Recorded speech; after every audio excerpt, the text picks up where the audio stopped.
So we've seen a big drop in prices over the past year. What's your idea about the next, I would say, 3 to 4 months to come in terms of price development? Well, I think that the prices on the hubs are going to drop dramatically when the warm weather comes. It wasn't reflected in the responses of the delegates this morning. But, we've just come out of the coldest winter in most European countries for about 20 years, and prices have barely moved above levels that we would expect to see in the spring and the summer. So I think we're in for a difficult few months in terms of prices. I can imagine that. And E.ON recently announced to move to much shorter term contracts. Can you elaborate on that? What's the reasoning behind it, and also what it does with the price, such contracts? I mean, my impression is that with all of the major utilities, they're having to look at the influence of spot prices on long-term traditional oil indexation.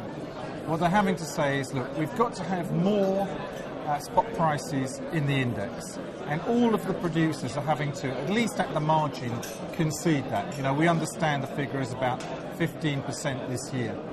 Now, my expectation, if oil prices continue to rise and gas demand doesn't recover, that will continue, and we will see a progressively larger percentage of hub prices in both the base price and the index in long-term contracts. But I don't think that means long-term contracts will disappear. I just think it means that they will change, they will adjust. If you sign a new contract, of course, then it will be different. It will be much shorter. Yeah. And in terms of linking the gas price with oil, is that something you expect the next 15 years to still be there, or with to come up with the LNG and the new markets and more liquidity, that the oil price will really disappear on the long term? Over 50 years, yes, it will disappear. But I think the transition will be relatively gradual unless the market continues to go against oil because the price increases enormously, whereas the gas supply-demand fundamentals remain pretty much as they are today.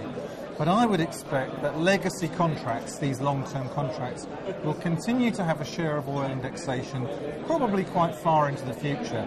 But progressively, hub prices and perhaps power prices will take over as the main benchmark for gas prices. And what's your view on the relation between, I would say, the liquidity of the European market and I would say, becoming more and more liquid, and the relation to price? How does that play together? Well, clearly the hubs have got to be much more liquid before they, or some of them are, accepted as benchmark prices. But what's very interesting is that if you look at the hub prices across Europe, they're all very well co-integrated. NBP, TTF, Zeebrugge, NCG, they're all within, pretty much €0.50 of each other. And I think that will continue. You'll start to get basis pricing as you do in the US. Arguably, you already have that.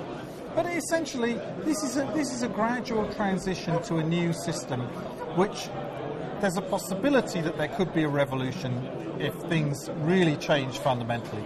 But that's not really what anybody wants. Okay. Thank you very much for your time. No problem. Very good.